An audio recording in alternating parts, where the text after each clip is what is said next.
ચાલો ફોટોશોપમાં આપણે અત્યારે સમજીએ ક્લોન સ્ટેમ્પ ટૂલ. ક્લોન એટલે ડુપ્લિકેટ, ક્લોનિંગ કરવું. તો આ જે કાગડો છે, આ ઇમેજમાં 4 કાગડા છે, એમાંથી આ કાગડા જેવો જ બાજુમાં એક બીજો કાગડો ડુપ્લિકેટ કરવો છે.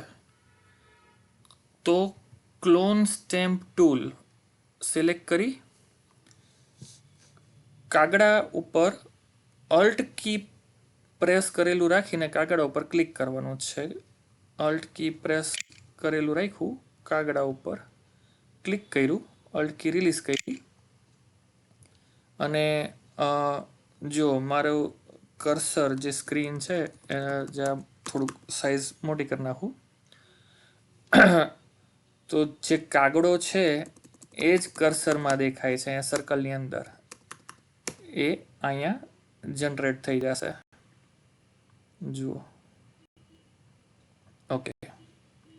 એટલે આ જે પ્લસની સાઇન ફરે છે કાગડા ઉપર, એ એરિયા આ જગ્યાએ ડ્રો થઈ ગયો અને અહીંયા આપણો બીજો કાગડો જનરેટ થઈ ગયો.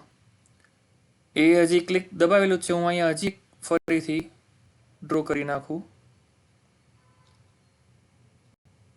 હજી એક કાગડો તૈયાર થઈ ગયો. વિન્ડો મેનુમાં ક્લોન સોર્સ સિલેક્ટ કરેલું રાખી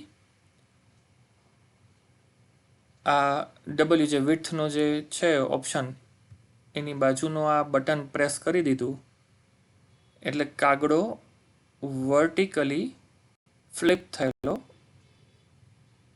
બની જશે. જુઓ, હજી એક આપણે આ જગ્યાએ કરી લઈએ. ઓકે.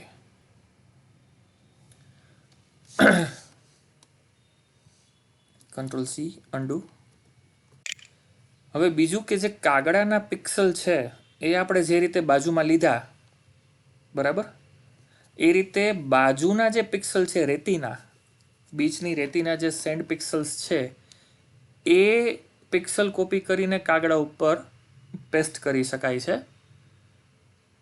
તો આ કાગડો ગાયબ પણ થઈ શકે. ધારો કે અલ્ટ કી પ્રેસ કરી, આ જગ્યાએ ક્લિક કર્યું, અલ્ટ કી રિલીઝ કરી અને હવે હું એ પિક્સલને ફેરવી દઉં છું અહીંયા આ રીતે. તો આ કાગડો રિમૂવ થઈ ગયો. તો બંને રીતે ક્લોન સ્ટેમ્પ ટૂલનો યુઝ થઈ શકે છે. ઓકે.